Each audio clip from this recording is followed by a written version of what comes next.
आणि पुढची महत्त्वाची बातमी, नुकसानीचे लवकरच पंचनामे करणार, कर्ज काढू पण शेतकऱ्यांची मदत करू. मदत व पुनर्वसन मंत्री विजय वडेट्टीवारांनी वक्तव्य केलंय.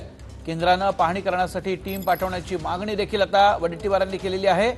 केंद्रानंही नुकसानग्रस्त शेतकऱ्यांना मदत करावी अशी त्यांनी मागणी केली आहे. मराठवाड्यात परतीच्या पावसानं पिकांचं प्रचंड मोठं नुकसान झालेलं आहे. नुकसानीचे लवकरच पंचनामे करू, कर्ज काढू पण शेतकऱ्यांची मदत करू असं वडेट्टीवार म्हणतात.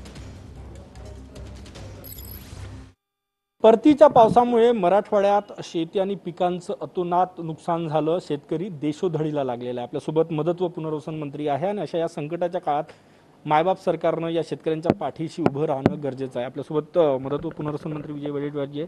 सर, शेतकऱ्यांवर मोठं संकट आहे. म्हणजे जे खरीपाचे पिकं होते, सोयाबीन, कापूस सगळे गेले. हे वर्षच मुळात संकटाचं वर्ष म्हणायला हरकत नाही. परतीच्या पावसाने अत्यंत कहर म्हणजे शेतकऱ्यांच्या हातात आलेला घास हिरवण्याचं काम या परतीच्या पावसाने केलं. आणि या सगळ्या परिस्थितीमध्ये राज्य सरकारकडून जमेल तेवढी कर्ज वाटल्यास करू, पण ती मदत दिली गेली पाहिजेत. आणि केंद्र सरकारलाही विनंती करू की तुमचं एक प्रतिनिधी मंडळ पाठवून या संदर्भात माहिती घेऊन केंद्र सरकारने सुद्धा भरीव मदत सगळ्या विचाराच्या पलीकडे जाऊन केली पाहिजेत. या मताचे आम्ही आहोत आणि ती मागणी आम्ही करणार आहोत. आणि यांना जी शक्य आहे जेवढी जास्तीत जास्त करता येईल तेवढी मदत तातडीनं पंचनामे करून प्रस्ताव मागून केली जाईल.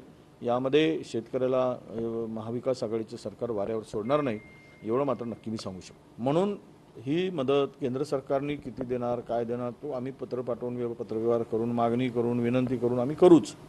पण त्याही पलीकडे जाऊन राज्य सरकार मात्र शेतकऱ्यांना कुठेही वाऱ्यावर सोडणार नाही एवढं मात्र निश्चित.